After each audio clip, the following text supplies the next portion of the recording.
Alright, hey everybody, welcome back. Hope you enjoyed the little demolition of the boys introducing some wear on the guitar. I knew they were good for something. What I'm going to do right now is just take a close look. Some really nice ding marks that showed up on the guitar. And on the back I've done a little bit of work ahead of time, but you'll see the little scuff marks that are right there. That's for like belt buckle rash, or what they call buckle rash. And I'll just kind of show you how I've been doing it. I've been taking a hammer with the hammer end of it. It's kind of a rough edge, and then I've just been kind of taking it and just kind of going against the guitar.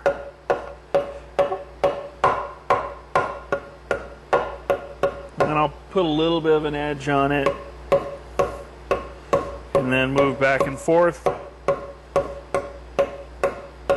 and that'll give a little bit of that wear that a belt buckle might give a guitar. Alright, I'm going to turn off the camera, and then next thing we're going to do is we're going to wear off the edges, and I'm going to show you how we're going to do that. Alright, if you remember earlier, I kind of put some 1000 grit sandpaper or steel wool across it to kind of just give kind of a satiny finish. The nice thing about that is once I did that, a pencil will actually make a good mark on it. So what I'm going to do is I'm going to just rough sketch around the edges what I would like the wear to be.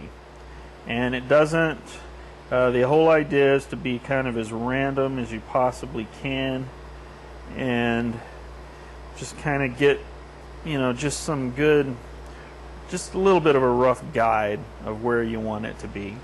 And so I just made some like real fine lines around it, pretty random as best I can.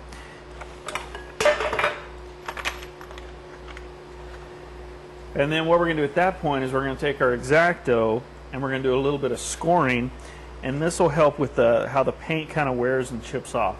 So you're just going to kind of roughly follow that kind of line, and you want to kind of make your cuts going in at two different angles. And this is just a very rough scoring that you want to do. And you'll go around all the little rough pencil marks that I made. You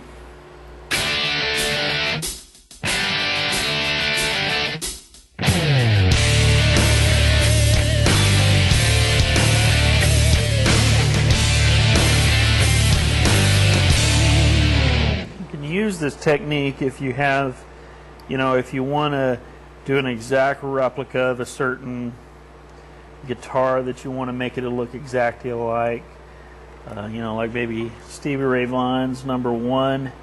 I know you can download templates that have the actual template for the wear that you can lay across it. But we're going to do this just across the top piece, and do a little bit here and a little bit on this horn here, because usually you find a lot of chips. Okay. Now what I'm going to do at this point is I'm going to just randomly draw and scribe in some kind of paint divots where I would want to score it back here. And I'll hit the end a little bit here.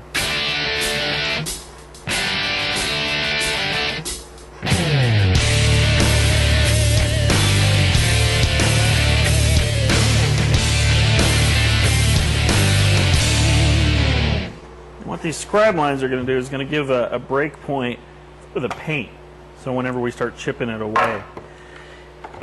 So what I'm going to do is I'm just going to start lightly hitting these areas with the hammer.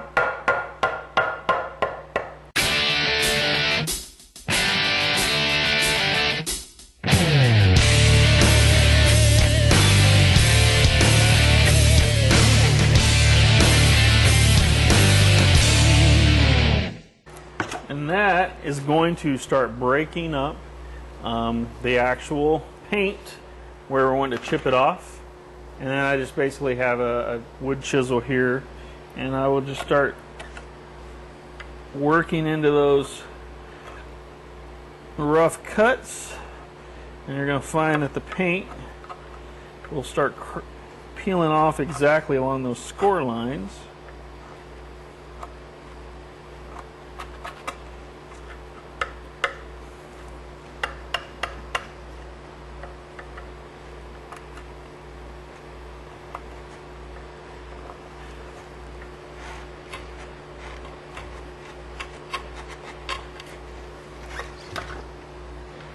All right, we're back, and as you can see, we've made a pretty big mess. This is kind of the chipping that I've did all around. What I did, probably what you didn't see, is I went around with a hammer and lightly tapped on the paint. I would lightly tap on the paint until it started to crack, and then I came with a real fine wood chisel, and then it would just kind of pop off the flaking of the paint as it would naturally do over time. We pretty much got all the chips that we're going to do. So what I'm going to do, now is as paint chips off and you still work with the guitar, you're still playing it, so the edges still kind of start to be worn as you play it. So what I'm doing right now is I'm just going around and just knocking off kind of the sharp edges that the chipping made.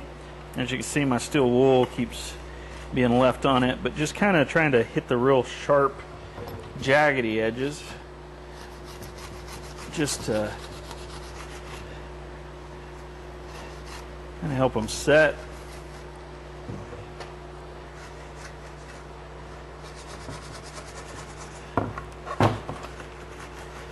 And like I've said with relicing, it's like a haircut. Doesn't take much. You can always take a little bit off, but you can't go back and put it all back. So I did go back. I don't know if you saw that. I tapped with a hammer right here where I did that buckle wear, and then picked off some of the paint just to kind of make it look like a little bit older, where that's where that buckle would wear in.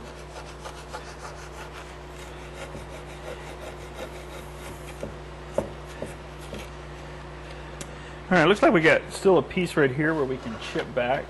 And I'm just going to kind of show you how I was doing it. When I would hit it with a hammer, then I'd come with just a fine chisel and just try to get up under that paint and just kind of try to pop it off a little bit. And this guitar had a real nice yellow undercoat, so in some areas, you can see that there's still a lot of yellow left where the undercoat, and I think it gives it a real nice kind of aged-y look.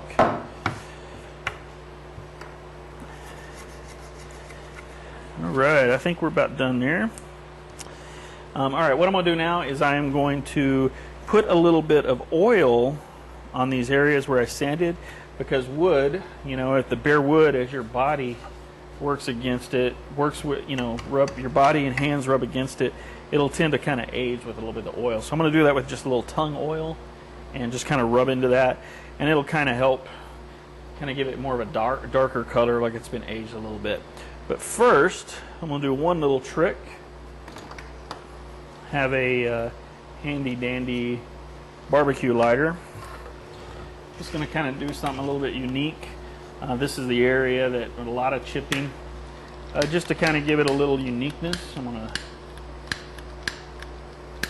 hit this flame, and I'm just going to kind of go across here and try to put a little bit of a burn in the wood,